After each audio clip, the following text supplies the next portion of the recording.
ভাই এই লক স্ক্রিনগুলো দেখেন, কুল লাগতেছে না?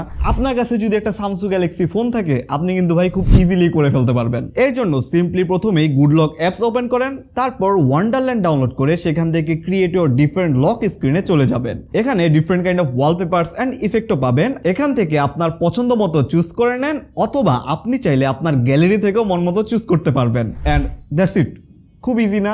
দেন আমার ভলিউম বারটা দেখেন, কত ইউনিক এন্ড কুল লাগতেছে না? এটা কিন্তু আরো ইজিলি করে ফেলতে পারবেন, বাট তার আগে ভাই এটিসি কে ফলো করে নেন। এটা সেট করতে গুড লক থেকে সাউন্ড অ্যাসিস্ট্যান্ট মডিউল ডাউনলোড করেন, then make your own volume প্যানেলে চলে যান। এখান থেকে আপনি সিলেক্ট করতে পারবেন আপনার ভলিউম বারের colour, style, shape and many more. Explore করে দেখেন এন্ড ট্রাই করে অপিনিয়ন দিতে কিন্তু ভুলবেন না। এন্ড ফাইনালি এই যে আমার ফোনে নোটিফিকেশন আসলেই পপকর্ন উঠে অথবা স্নো ইফেক্ট আসে, এমন আপনার ফোনে করতে চাইলে গুড লকে চলে যান, দেন সেখান থেকে এজ লাইটিং এ চলে যান, তারপর click on set custom style.